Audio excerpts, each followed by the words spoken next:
Assalamualaikum warahmatullahi wabarakatuh. Selamat siang Pak Asep. Kami dari kelompok 11 ingin memaparkan materi mengenai parafrase yang beranggotakan ada Zaskia Suhaini Drahman, Nakia Askanisa, Nabila Nursifana, dan Halisa Nazala.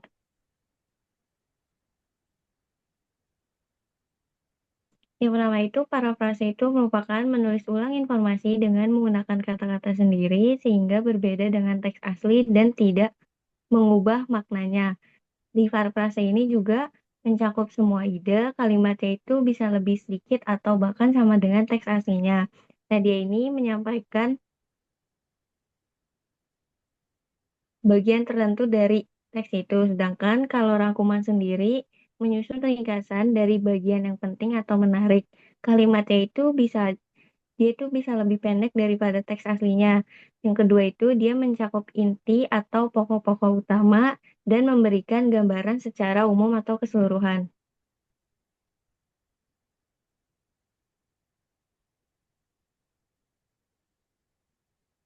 Oke, selanjutnya ada teknik parafrase, yakni dengan mengubah kelas kata dan urutan katanya. Yang pertama ada mengganti kosakata sinonim dengan sinonim yang sesuai dengan konteksnya. Misalnya pada kalimat aslinya penelitian ini memiliki dampak signifikan terhadap perkembangan teknologi. Di parafrase menjadi studi ini memberikan pengaruh penting terhadap kemajuan teknologi.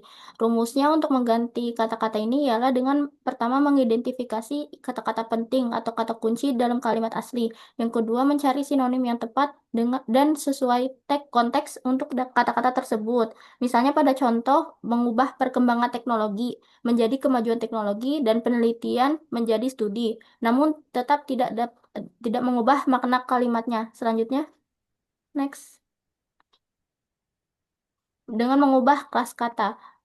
Mengubah bentuk kata misalnya dari kata kerja menjadi kata benda atau sebaliknya. Misalnya contohnya pada kalimat aslinya, sejarah menuliskan bahwa swamedikasi biasa dilakukan oleh masyarakat desa marga yang mayoritas penduduknya adalah lansia. Parafrase menjadi penulisan sejarah yang menyatakan bahwa masyarakat desa marga yang mayoritas lansia biasa melakukan swamedikasi. Rumusnya yaitu dengan menentukan kata atau frasa yang akan diubah kelas katanya, misalnya pada kata benda, kata kerja, dan kata sifat. Selanjutnya, mengubah kelas kata tersebut menjadi kelas kata lain yang masih relevan dan sesuai konteks. Misalnya, kata benda menjadi kata kerja. Contohnya penulisan menjadi menulis. Kata kerja diubah menjadi kata benda atau frasa kata benda. Misalnya menuliskan menjadi penulisan. Kata sifat diubah menjadi kata benda atau kata sifat lain. Contohnya membosankan menjadi kemonotonan atau monoton. Yang terakhir adalah dengan menyesuaikan kalimat agar tetap gramatikal dan maknanya tidak berubah. Selanjutnya,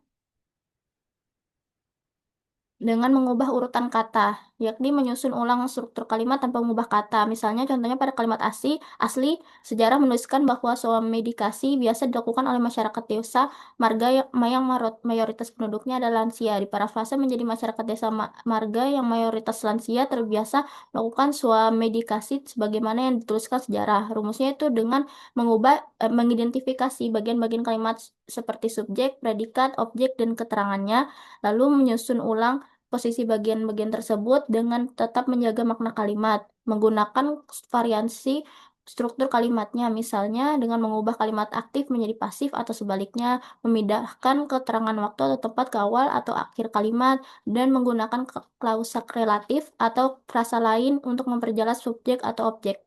Next. Yaitu materi selanjutnya mengubah kelas kata dari kata-kata dalam huruf miring, lalu menulis ulang kalimatnya. Dalam memparafrase, kelompok ketiga tidak menerima instruksi khusus tentang cara tidur. Instruksi khusus ini katanya digaris miringkan. Di parafrase menjadi kelompok ketiga tidak secara khusus diinstruksikan tentang cara tidur. Eh, Rumusnya ini dengan merubah kelas katanya dari instruksi khusus yang tanda miring kalimat miring tadi, yakni kata benda menjadi secara khusus diinstruksikan dengan kata keterangan ditambah dengan kata kerja. Jadi kata benda menjadi kata kerja ditambah oleh kata keterangan. Kenapa dirubah? Kan untuk mengubah frasa benda menjadi bentuk kerja agar struktur kalimat berbeda tetapi maknanya tetap sama. Next.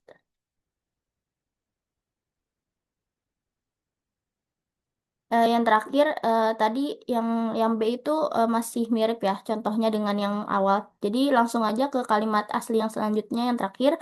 Misalnya tugas mekanis seperti menghitung domba ternyata terlalu membosankan untuk membuat orang mengantuk. Diparafrase menjadi aktivitas mekanis, misalnya menghitung domba tampaknya terlalu monoton sehingga tidak membuat orang mengantuk. Perubahan kelas katanya itu dengan mengubah menghitung domba kalimat miringnya atau kata kerja menjadi aktivitas menghitung domba atau kata benda atau frasa benda. Membosankan kata sifat menjadi monoton atau kata sifat lain bisa juga diubah menjadi ke kata benda atau kemonotonan. Rumusnya jadi yakni kata kerja menjadi frasa benda, kata sifat menjadi kata sifat lain atau kata benda. Alasan perubahannya itu karena mengubah kata kerja menjadi frasa benda dan mengganti kata sifat agar struktur kalimat berbeda, namun pesannya tetap sama. Jadi eh, seluruhnya itu kata benda menjadi kata kerja atau sebaliknya kata kerja menjadi frasa benda atau klausa, kata sifat menjadi kata benda atau sinonim lain dengan tambahan atau mengubah kata keterangan untuk variasinya. Next.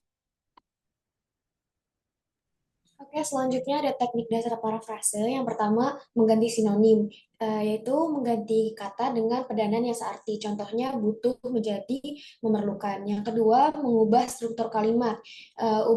Ubah kalimat aktif ke pasif atau sebaliknya. Contoh, guru mengajar siswa, jadi siswa diajar oleh guru. Yang ketiga, menggabungkan atau memecah kalimat. Menggabungkan dua kalimat atau pecah jadi beberapa kalimat. Yang keempat, mengubah urutan kata atau frasa. Tukar posisi subjek, predikat, dan keterangan. Yang kelima, mengubah bentuk kata atau yang biasa disebut nominalisasi atau verbalisasi, yaitu kata kerja jadi kata benda dan sebaliknya. Contohnya, mereka berdiskusi jadi diskusi dilakukan oleh mereka. Cara menggabungkan teknik parafrase yaitu mencampurkan beberapa teknik sekaligus, sinonim ditambah struktur dan ditambah urutan. Pastikan makna tetap sama tapi susunan dan gaya bahasa berbeda. Contohnya jika digabungkan, yang asli itu pendidikan moral penting untuk anak. Diparafrase menjadi nilai moral memiliki peran penting dalam membentuk karakter anak. Tips cepatnya adalah yang pertama, pahami dulu maksud kalimat aslinya. Yang kedua, ubah dengan gaya bahasamu sendiri. Dan yang ketiga, pastikan tidak mengubah makna. Kemudian ada contoh parafrase pada teks. Dari teks, para ahli tidur menemukan bahwa obat tradisional untuk insomnia seperti menghitung domba tidaklah efektif. Sebaliknya, mereka menemukan bahwa membayangkan pemandangan yang menyenangkan kemungkinan besar akan membantu Anda tertidur dengan cepat. Diparafrase menjadi para ilmuwan tidur mendapati cara tidur klasik dengan menghitung domba yang biasa digunakan oleh sebagian orang tidaklah efektif. Mereka menyarankan untuk membayangkan sesuatu yang menyenangkan karena hal tersebut bisa membuat orang tidur lebih cepat. Kata ahli di sini diganti dengan kata ilmuwan, sinonim dari kata ahli. Obat tradisional insomnia diganti sinonimnya menjadi cara tidur yang klasik. Kata menemukan diganti dengan kata sinonimnya yaitu menyarankan. Pemandangan yang menyenangkan sama maknanya dengan sesuatu yang menyenangkan dan kata Anda diganti dengan kata orang. Next. Kemudian pentingnya parafrase dalam akademik. Yang pertama, untuk menghormati hak cipta. Scrope S. 2021 memaparkan parafrase yang digunakan secara benar dapat mendukung penulis untuk menghormati hak cipta dan kepemilikan intelektual orang lain. Dengan menjabarkan kembali gagasan orang lain dengan kata-kata sendiri, penulis dapat terhindar dari pelanggaran hak cipta serta menghormati pemilik asli gagasan tersebut. Yang kedua, menghindari plagiarisme. Dengan cara parafrase, penulis bisa menyampaikan kembali gagasan atau informasi dari sumber yang relevan dengan menggunakan kata-kata sendiri. Cara ini dapat membantu penulis untuk menghindari penyalinan langsung tanpa mencantumkan sumber yang sesuai, di mana tindakan tersebut dapat dianggap sebagai plagiarisme. Perkins et al. 2020. Yang ketiga, mengembangkan kemampuan penulisan. Praktik parafrase dapat melatih penulis untuk mengembangkan keterampilan menulis mereka. Dengan mencoba menyampaikan kembali gagasan orang lain dengan kata-kata sendiri, penulis dapat mengembangkan keterampilan mereka dalam menyusun serta menyampaikan informasi secara terstruktur dan koheren. Next. Sudah.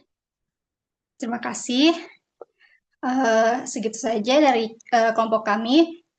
Kurang lebihnya mohon maaf. Terima kasih.